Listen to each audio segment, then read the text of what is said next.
Hello and welcome. My name is Evgeny Rusakov and you're watching TVP World, interview from Vilnius. The year 2024 comes to an end, and now this is exactly the time when a lot of people start taking stock. We are no exception. To summarize the 2024 from a political perspective, we are joined today by the Lithuanian MP and former Speaker of the Board of Lithuanian Parliament, Viktorija Čmilytė-Nielsen. Viktorija, this time without security, very pleased to see you with us here today. Great to be here. Viktorija, 2024, how would you rate 2024 political-wise? Well, 2024 has not been an easy year. I would say in Lithuania, despite the free elections, it was stable enough for an election year. But of course, if we look a little bit outside of Lithuania to the wider region and generally to the processes that were taking place in 2024 around the world, the trend of democracies being on the defensive, autocracies getting stronger and more aggressive has been very visible. And, well, of course, all eyes were on Ukraine, which continues to fight courageously, but is under enormous pressure, and is not helped by the fact that in the Western world, political cycles, political life turns around. There are new political cycles, election campaigns, domestic problems, and of course the question of support to Ukraine becomes at times a battlefield of election campaigns, unfortunately. And this does not play well for the democratic side. So I would say that overall a tense year, a year of many challenges, and a year when one would like to look hopefully towards 2024. But if you are realistic, perhaps there is not that much point for optimism. I'm optimistic. I try to be optimistic, but yes, you're right. The news tell me something different. Totally different picture. For the past few years, as I already said, you were the Speaker of the Board of Lithuanian Parliament. What does that mean to represent Lithuania on a global stage? And do you think we are heard enough in the world globally? I would say that it was a privilege to be Speaker of Lithuanian Parliament over those 4 years that were not easy years at all. They were full of challenges, from COVID to hybrid attack by Lukashenko regime, then of course the full-scale invasion and so on and so forth. But it was a privilege because Lithuanian policy, when you looked at it from outside, I guess, we were consistent, we were very active, we were on the right side of the history, if I may say so. We were very vocal in supporting Ukraine, but not just Ukraine. We were vocal in supporting Belarusian opposition. We were vocal in supporting Moldova's road to Europe. We were also vocal in supporting Georgia, not diverting from the European path. So I guess so many cases of Lithuania, together, of course, with our allies, with our partners, with our closest neighbors, being active and heard. So yes, I think that for a country of Lithuania's size, we are really doing a lot and managing to be heard. But I think what is even more important for me, and was important as a Speaker of Parliament, is being part of building broader coalitions. Because one thing that was often mentioned as criticism towards, well, the previous now government, that sometimes we were not just first, but we were left alone with our position.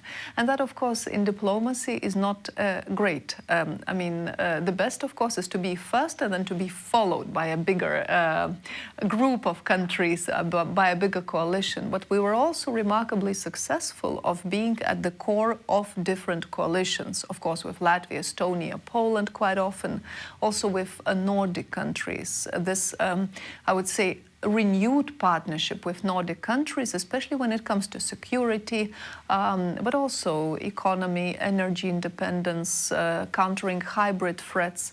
That has all been a success of those generally quite difficult 4 years. Politician of 2024, who would you name? Well, that's of course an interesting question and a difficult choice, but maybe I will be not so predictable. I would say that Andrius Kubilius is a politician of the year from my perspective, because he has gotten a very interesting new portfolio in the European Commission.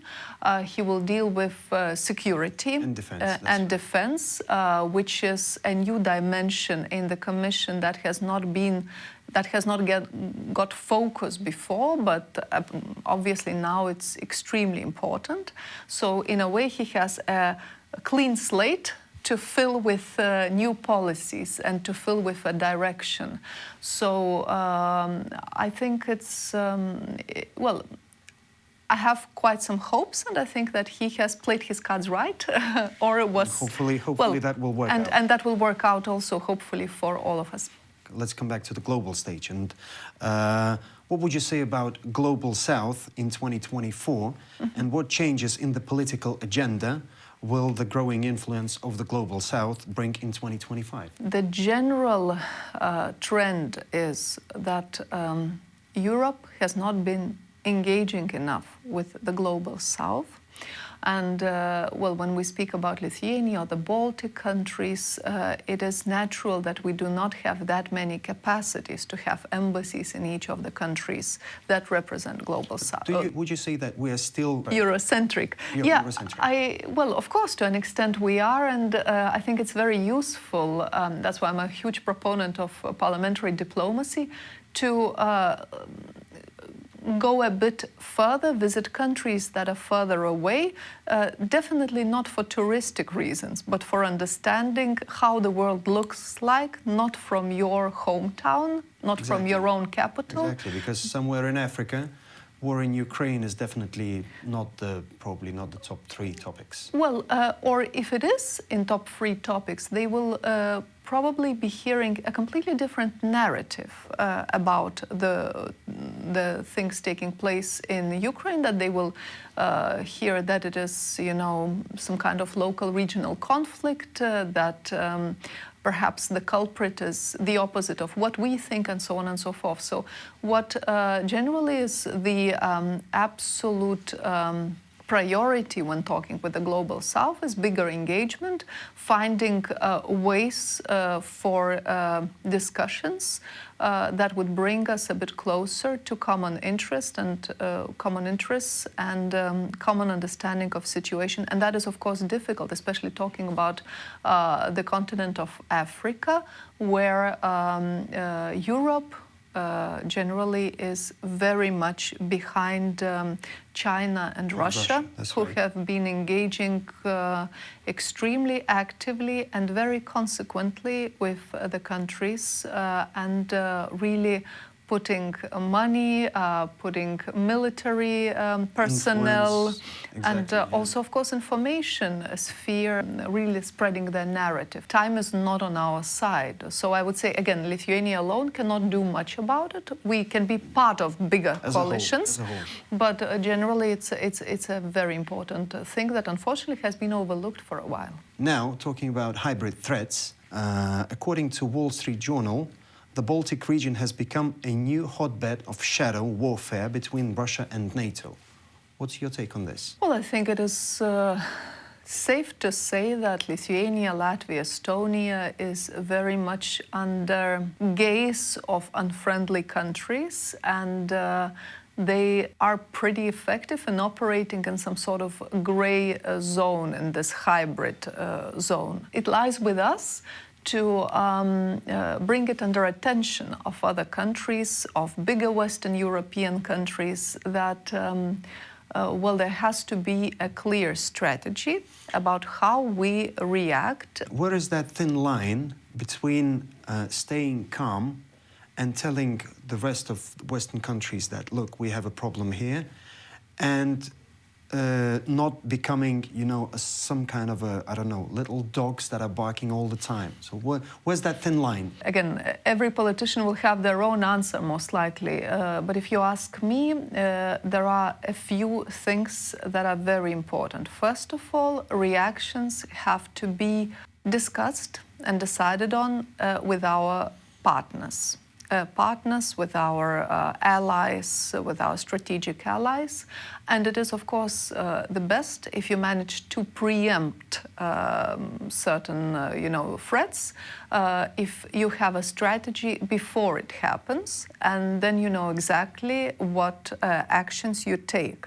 Well, as an example, it can be additional sanctions, it can be something that hurts the regimes, and we know that it hurts the regimes for some reason before it has not been done. But some sort of this kind of decisions should be in place, just considering all sorts of different possible scenarios. Another thing that is also very important is calmness.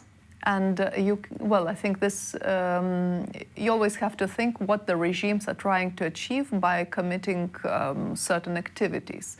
Well, they want to make sure that the societies that are under their attack become panicky, that they become distrustful of the state, distrustful of each other, and that, this kind of mood dips down. So, of course, politicians, different representatives of institutions have to do exactly the opposite and make sure that certain activities do not bring no panic. Is very important as well. But, of course, in any democracy, there is, again, a balance. There is the no panic thing, and there is also openness and transparency to the public, answering any kind of questions, because that also in the end translates into no panic. Someone who is informed knows what to do, and there is more trust. And that is exactly what the unfriendly regimes are after. Making us more distrustful of each other, and that we should oppose. From my side, I can just say that we had Darius Jauniškis, the head of the State Security Department, and he said that our Lithuanian society is, very aware of all the threats, and looks like we here in Lithuania can, keep calm and keep on going. Well, I really think so as well, and I hope so, but we also have to keep in mind that our adversaries, they are, they're quite good, unfortunately, at what they are doing, and normally committing evil acts is somewhat, unfortunately, easier than countering them, because you always are basically half a step ahead. Exactly. Okay, briefly, what do you expect from 2025? Again, political-wise.